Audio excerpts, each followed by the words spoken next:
Quando você fala em antigo regime, quando você faz menção ao antigo regime, quais as grandes características do antigo regime?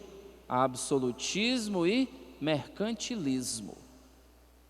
Quando você ouvir a expressão ou ler na prova, vai aqui a dica, antigo regime, duas palavras têm que ficar gravadas: absolutismo no plano político, mercantilismo no plano econômico. Absolutismo no plano político, mercantilismo no plano econômico. Mercantilismo no plano econômico, certo? Tranquilo? Muito bem. Vamos resolver a questão 2, por favor. Vamos resolver a questão de número 2.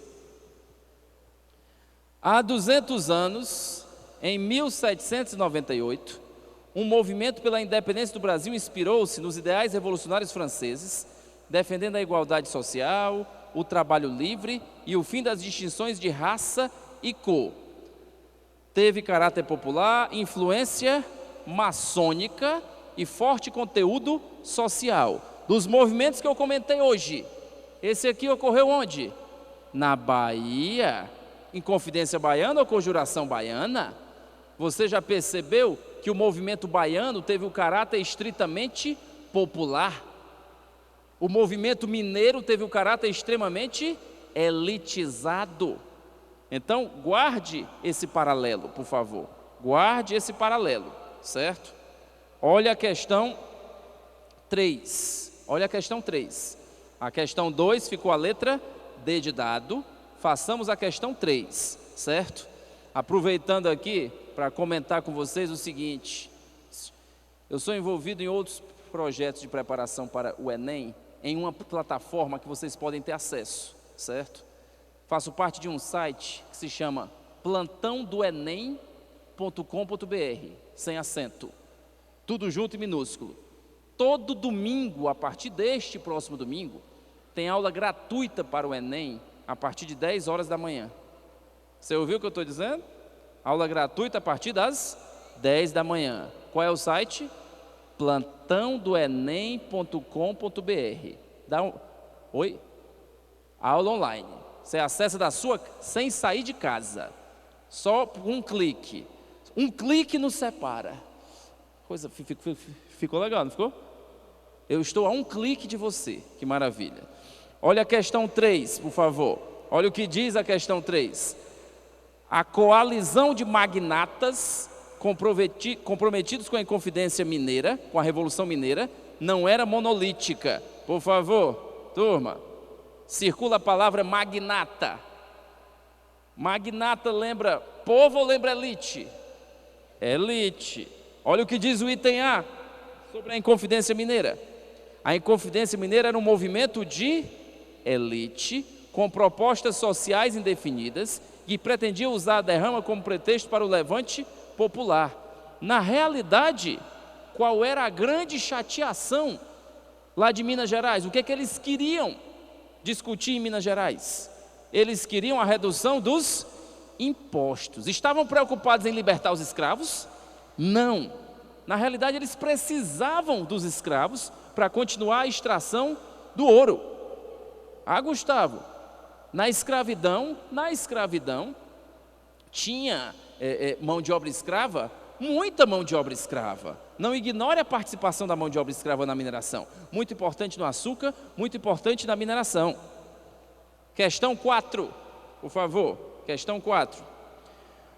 Animai-vos, povo baiense. Estamos na Bahia. Se estamos na Bahia, movimento popular ou movimento elitista? Popular, que queria acabar com a escravidão. Animai-vos, povo baiense. Na manhã de 12 de agosto de 1798, as paredes das igrejas de Salvador, a antiga capital, apareceram com manuscritos que diziam: está para chegar o tempo em que todos seremos irmãos, o tempo em que todos seremos iguais. Retrato da Conjuração Baiana, um movimento transformador, um movimento libertador. Presta atenção. O movimento citado teve como objetivo fundamental a independência nacional. Foi liderado pelas camadas médias e populares e caracterizou-se pelas propostas sociais radicais. influência externa mais destacada, influência ideológica e a causa desse movimento, presta atenção, influência externa mais destacada, Revolução Francesa. Se fosse o movimento mineiro, qual seria a influência externa mais destacada? Independência americana. Mas como estamos na Bahia, é a Revolução Francesa. Qual a grande influência ideológica? Iluminismo. Eu já disse para vocês a importância da influência iluminista. E o grande fator, a causa, o estopim, a crise no abastecimento, a fome. Eles estavam passando fome. Que coisa. Vamos para frente, por favor. Questão 5. Questão 4 ficou o item A da sua aprovação. Tá certo? Questão 5, por favor. Entre as ações empreendidas pelo governo joanino durante a permanência da corte portuguesa no Rio, não é correto afirmar que houve, presta atenção, o que não aconteceu enquanto a família real esteve aqui? Olha o item A, extinção do monopólio português sobre o comércio com o Brasil. Isso aconteceu porque quando a família real chegou, fez a abertura dos portos. Uma das primeiras medidas tomadas pelo governo português, pela família real aqui no Brasil, foi a abertura dos portos. Isto quebrou o monopólio. Ah, Gustavo, como eles foram legais. Presta atenção. Abrir os portos significava furar de vez o bloqueio continental. Eles estavam aqui no Brasil e se eles não abrissem os portos, ficassem fazendo comércio só com Portugal, não haveria receita para bancar a boa vida dos portugueses aqui no Brasil. Então, fim do monopólio. B. Concessão de vantagens econômicas aos comerciantes ingleses. Ora, você se lembra de que foi a Inglaterra que mais pressionou a família real para vir para o Brasil? Porque a Inglaterra ficou controlando tanto Portugal quanto o Brasil. Ficou controlando Portugal e ficou controlando o Brasil. Olha o item C. Suspensão do tráfico intercontinental de escravos. Tá maluco? Se era uma das atividades mais lucrativas da época, ora. Questão 5, portanto, resposta letra C. Olha o que diz o item D, por favor. Efetivação de uma política de expansão territorial. Do lado eu quero que você escreva o quê? Cisplatina. Eu não disse que o Uruguai era nosso. Cisplatina, com C, Cisplatina, o Uruguai era nosso. Conquistamos a Cisplatina, Dom Pedro perdeu. Turma da academia, se vocês quiserem manter contato comigo pelas redes sociais, estamos no Facebook, certo? Temos a nossa fanpage, que é simplesmente Gustavo Brígido, facebook.com/Gustavo Brígido, ou então pela fanpage desse projeto que eu te disse, facebook.com/Plantão do Enem. Então você encontra tanto na nossa fanpage, Gustavo Brígido, quanto você encontra na fanpage do Plantão do Enem. Eu, além de trabalhar com o Enem, eu trabalho com a preparação de concursos públicos, certo, pessoal? Vai sair muito concurso que pode interessar a vocês, concurso da Guarda Municipal sai já, concurso dos bombeiros, concurso da polícia, enfim. Olha lá as duas fanpages. Quais foram? Gustavo Brígido e Plantão do Enem. Vamos para cá para a questão 6, por favor.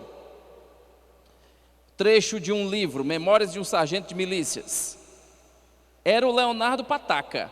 Chamavam assim a uma rotunda e gordíssima personagem de cabelos brancos e carão avermelhado, que era o decano da corporação mais antiga dos meirinhos, que viviam nesse tempo. Fora Leonardo Algibebe, em Lisboa, sua pátria. Aborreceu-se, porém, do negócio e viera ao Brasil. Aqui chegando, não se sabe por proteção de quem, alcançou o emprego de que o vemos empossado. Aqui está contando a história de um sujeito que veio de Portugal para o Brasil, junto com a família real. Leonardo Pataca, olha aqui o resto do enunciado da questão. É uma personagem que viveu nos tempos do rei e obteve emprego por meio de proteção de alguém, prática que integra a política exercida por Dom João VI após 1808. São medidas tomadas durante a administração joanina. Olha o que diz o item B de bola, que é a nossa resposta. Abertura dos portos, tratado de comércio e navegação com a Inglaterra. A quem mais interessava a abertura dos nossos portos? A Inglaterra, porque ela terminava de romper. Qual é o nome daquele bloqueio, hein? Bloqueio continental. Bloqueio continental. Vamos para a questão de número 8, por favor. Eu pulei a 7, perdão. A questão é o seguinte: no início do século XIX, vou pegar aqui o texto específico. No início do século XIX, o movimento de embarcações estrangeiras no Rio de Janeiro aumentou consideravelmente, em função da abertura dos portos. Essa medida significou, principalmente para o Estado português, me diz uma coisa, com a abertura dos portos, Portugal quebra o monopólio e consegue vender e arrecadar mais. A família real estava aqui, precisava de dinheiro, precisava de meios para se manter. Quer saber aqui qual foi a consequência da abertura dos portos? Olha o item D de dado. Solução para a sobrevivência econômica do Estado, tendo em vista a conturbada situação europeia. Tendo em vista a conturbada situação europeia. Muito bem. Questão 8, por favor. A respeito da independência do Brasil. Olha, eu tenho um recado a dar nessa tarde. Eu caminhei do Brasil aqui, desde o Brasil colônia, e preciso deixar na sua mão o Brasil independente. Pegamos o final do período colonial, o período de movimentos como Inconfidência Mineira, Conjuração Baiana, Revolução Pernambucana, trouxemos a família real para o Brasil, e a família real veio para o Brasil pressionada por quem? Pressionada pela França, por Napoleão Bonaparte. E claro, a família real veio para o Brasil manipulada pela Inglaterra, porque Portugal dependia da Inglaterra. E como Portugal dependia da Inglaterra, a vinda da família real para o Brasil significou de cara logo a abertura dos portos para privilegiar os ingleses e também para os portugueses tentarem ter alguma forma de arrecadação. Mas quando o Brasil ficou independente, eu posso dizer que mudou muita coisa? O Brasil se tornou uma monarquia, não foi uma república. Quem se tornou o primeiro rei foi o filho do antigo rei. O filho de Dom João VI, foi Dom Pedro I. Então, apesar de o Brasil independente, parecia um projeto de continuidade. Este projeto de continuidade, escute o que eu estou dizendo, este projeto de continuidade de que estou tratando, envolvendo o Brasil, este projeto de continuidade, fez com que as nossas características econômicas continuassem as mesmas. E a nossa dependência, com a diferença. Se antes dependíamos principalmente de Portugal, com a independência passamos a depender principalmente da Inglaterra. A Inglaterra assumiu o contexto, assumiu o cenário de exploração do Brasil. Quando você olha uma questão como essa, presta atenção. Questão 8. A respeito da independência do Brasil, pode-se afirmar que, olha o que diz o item E, implicou na adoção da forma monárquica de governo e preservou os interesses básicos dos proprietários de terras e de escravos. Presta atenção, o Brasil se tornou independente, continuou ou não continuou sendo escravista? Continuou, o Brasil continuou sendo escravista, embora independente, continuou escravista. Última questão, para eu poder dizer que eu vim aqui, falei do meu assunto e resolvi todas as questões de classe com vocês, certo? Para dizer que batemos uma meta, cumprimos um propósito, certo? Volto a dizer, retornarei aqui, já conversei com a coordenação, mas todo domingo estaremos online. Qual é o site? plantãodoenem.com.br. A partir de que horas? 10 da manhã. 10 da manhã. Deixa eu terminar aqui com a questão de número 9. A nação independente continuaria subordinada à economia colonial, passando do domínio, o que eu acabei de dizer, passando do domínio português à tutela britânica. A fachada liberal, construída pela elite europeizada, ocultava a miséria e a escravidão da maioria dos habitantes do país. Isso é um texto de uma importante historiadora, Emília Viotti da Costa. A interpretação correta do texto, presta atenção. Olha o que diz o item A. A nossa independência caracterizou-se pelo processo... Houve revolução com a nossa independência, pessoal? Não houve.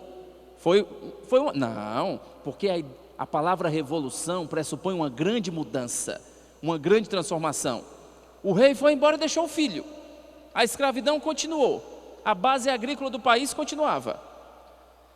O item D de dado diz o que nos interessa. O espírito liberal de nossas elites não impediu que estas mantivessem as estruturas arcaicas da escravidão e do latifúndio, sendo a monarquia a garantia de tais privilégios. Cumprimos o nosso objetivo, me sinto honrado de ter participado desse projeto com vocês. Boa tarde, pessoal. Fiquem com Deus, um grande abraço.